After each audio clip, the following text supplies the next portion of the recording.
Natin guys, kung may kita ba ang kumpanya dito, no? Tingnan natin. Di ba pag join natin merong X3 and X6 matrix. So kailangan maka-join ka, meron kang 2 polygon. Dito din 2 polygon. Kaya kailangan meron kang 4. No, 4 polygon para makasali ka. 4 polygon plus gas fee, normal naman ang gas fee. Okay. So, di ba pag ma-invite ka, meron kang kita na 1.2 polygon. Saan ba nanggagaling ang 1.2? That is 60% of 2 polygon. Dito rin, maaaring hindi ikaw nakatanggap sa 1.2 pero meron nakatanggap pa rin na 1.2. Bawat matrix. Kasi di ba nasa blue siya. Kung natsimpuan na nasa pula siya, tapos invite pa natin, doubling kita. 1.2, 1.2. Paano kung kauna-unahan mo itong invite? So, sa X3 siya mapupunta, mayroon talaga kang direct referral. Pero sa X6, ang upline ang kikita dito. Pero kung nagkataon na puno na yung dalawang blue mo, mapupunta sa pula, ikaw kikita doble. So ngayon, ano mangyari? 1.2, 1.2. Okay? So 60%. So saan ba napunta ang 40%? So ang 40% dito is siyempre 0.8, di ba? 0.8 dito.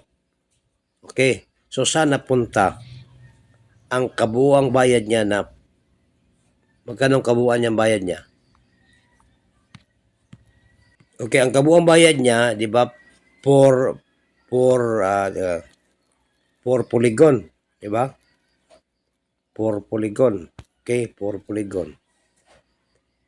Ang 60% is na hati yan sa 60%, no?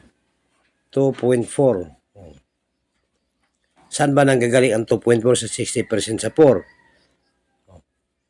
Ibig sabihin, ito nahati ito sa 1.2. Diba? Kaya nagiging 2.4. So, saan man napupunta ang 1.6? Okay, saan napunta ang 1.6? 1.6. That is 40% of 4 polygon. So, saan napupunta? Wala po sa company, kundi nasa community. Nasa community yan, marami tao dyan. Marami tayo dyan, mamimber yan, marami member. Yan, paghatian yung 40%. Equally divided. Halimbawa sa level 1. So, ang tanong, ano napunta sa company? 0. Ano yung tatakbo sa developer? Wala yung tatakbo. Wala namang laman eh. Saan ang pira? Nag-ikot-ikot lang dito sa community. Yan po ang takbo nito. So, kaya nga siya dito, wala pong over payout din dito. Kasi alam mo kung bakit. Wala naman siyang pangako na tulad nito. Halimbawa, no? Halimbawa. Member tayo dyan. Nagsali tayo. Tapos nagbayad tayo. Halimbawa, 4 polygon. First level na ba siya? Wala lang pangako dito na makatanggap tayo ng daily. Sabi din, kahit 1% pa yung daily, 1% daily, lahat makatanggap ng 1%. Wala siyang pangako. So, kung nangako siya, ibig sabihin, paano kung wala nag-join? Magbibigay siya ng 1%, kahit wala nag-join. Kaya ang madalas, nag-overpayout. Kaya ang iba, mawawala talaga. Kasi wala nag-join. Pero ito, ang dividend natin, guys, ito tayo, no? Tayo, dividend. Dito tayo, marami tayo dyan, nagkaabang dyan, oh. So, marami tayo dyan, oh. Pag may isa naka-invite dito, naka-invite, may naglabas ng formatic, ang 2.4, doon niya napunta sa upline, no? Ang 1.6, mapunta yan dito, hatiin natin yan. So ngayon, hati tayo dyan, no? Nadagdag. Ngayon, kung wala nag-join, wala nag-join. Paano malulugi si kumpanya na wala namang ibibigay si kumpanya, walang ibibigay na dividend? Wala, kasi wala namang pumasok, di ba? So, hindi talaga siya malulugi. Kung isang araw wala nagjujuin, isang araw, wala.